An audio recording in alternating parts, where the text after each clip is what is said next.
चूहिया के स्वयंवर की कहानी। गंगा नदी के तट पर एक धर्मशाला थी। वहाँ एक गुरु जी रहा करते थे। वो दिन भर तप और ध्यान में लीन होकर अपना जीवन यापन करते थे। एक दिन जब गुरु जी नदी में नहा रहे थे, उसी समय एक बाज अपने पंजे में एक चूहिया लेकर उड़ा जा रहा था। जब बाज गुरु जी के ऊपर से निकला तो चूहिया अचानक बाज के पंजे से फिसलकर गुरु जी की अंजलि में आकर गिर गई। गुरु जी ने सोचा कि अगर उन्होंने चूहिया को ऐसे ही छोड़ दिया तो बाज उसे खा जाएगा। इसलिए उन्होंने चूहिया को अकेला नहीं छोड़ा और उसे पास के बरगद के पेड़ के नीचे रख दिया और खुद को शुद्ध करने के लिए फिर से नहाने के लिए नदी में चले गए। नहाने के बाद गुरु जी ने अपनी शक्तियों का इस्तेमाल करके चूहिया को एक छोटी लड़की में बदल दिया और अपने साथ आश्रम ले गए। गुरु जी ने आश्रम पहुंचकर सारी बात अपनी पत्नी को बताई और कहा कि हमारी कोई संतान नहीं है, इसलिए इसे ईश्वर का वरदान समझकर स्वीकार करो और इसका अच्छे से लालन पालन करो।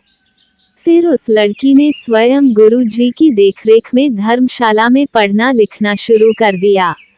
लड़की पढ़ने में बहुत होशियार थी। ये देखकर गुरु जी और उनकी पत्नी को अपनी बेट पर बहुत गर्व होता था। एक दिन गुरु जी को उनकी पत्नी ने बताया कि उनकी लड़की विवाह योग्य हो गई है। तब गुरु जी ने कहा कि यह विशेष बच्ची एक विशेष पति की हकदार है। अगली सुबह अपनी शक्तियों का उपयोग करते हुए गुरु जी ने सूर्य देव की प्रार्थना की और पूछा, हे सूर्यदेव, क्या आप मेरी बेटी के साथ विवाह करेंगे? ये सुनकर लड़की बाली, पिताजी सूर्यदेव पूरी दुनिया को रोशन करते हैं, लेकिन वह असहनीय रूप से गर्म और उग्र स्वभाव के हैं। मैं उनसे शादी नहीं कर सकती। कृपया मेरे लिए एक बेहतर पति की तलाश करें। गुरु जी ने आश्चर्य से पूछा, सूर्यदेव से बेहतर कौन हो सकता है? इस पर सूर्यदेव ने सलाह दी, आप बादलों के राजा से बात कर सकते हैं। वह मुझसे बेहतर हैं, क्योंकि वह मुझे और मेरे प्रकाश को ढक सकते हैं। इसके बाद गुरु जी ने अपनी शक्तियों का उपयोग करते हुए बादलों के राजा को बुलाया और कहा, कृपया मेरी बेटी को स्वीकार करें। मैं चाहता हूँ कि अगर बेटी की स्वीकृति हो तो आप उससे शादी करें। इस पर बेटी ने कहा, पिताजी, बादलों का राजा काला, गीला और बहुत ठंडा होता है। मैं उससे शादी नहीं करना चाहती। कृपया मेरे लिए एक बेहतर पति की तलाश करें। गुरु जी ने फिर से आश्चर्य में पूछा, भला बादलों के राजा से भी बेहतर कौन हो सकता है? बादलों के राजा ने सलाह दी, गुरुजी, आप हवाओं के भगवान वायुदेव से बात करें। वह मुझसे बेहतर हैं, क्योंकि वह मुझे कहीं भी उड़ा कर ले जा सकते हैं। इसके बाद गुरु जी ने फिर से अपनी शक्तियों का उपयोग करते हुए वायुदेव को बुलाया और कहा, कृपया मेरी बेटी के साथ विवाह स्वीकार करें, अगर वह आपको चुनती है तो।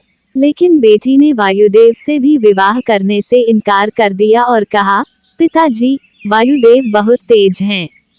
वह अपनी दिशा बदलते रहते हैं। मैं उनसे शादी नहीं कर सकती। कृपया मेरे लिए एक बेहतर पति की तलाश करें। गुरु जी फिर सोचने लगे, वायुदेव से भी बेहतर कौन हो सकता है?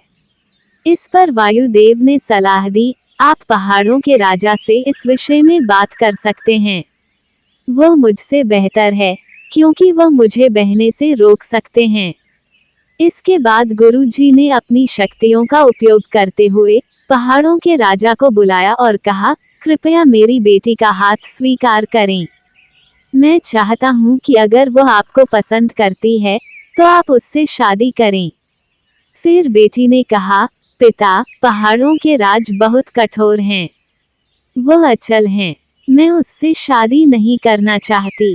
कृपया मेरे लिए एक बेहतर पति की तलाश करें।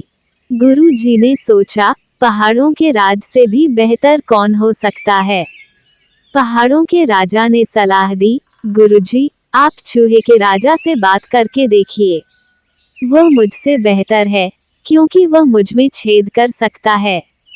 आखिर में गुरु जी ने अपनी शक्तियों का उपयोग करते हुए चूहे के राजा को बुलाया और कहा, कृपया मेरी बेटी का हाथ स्वीकार करें।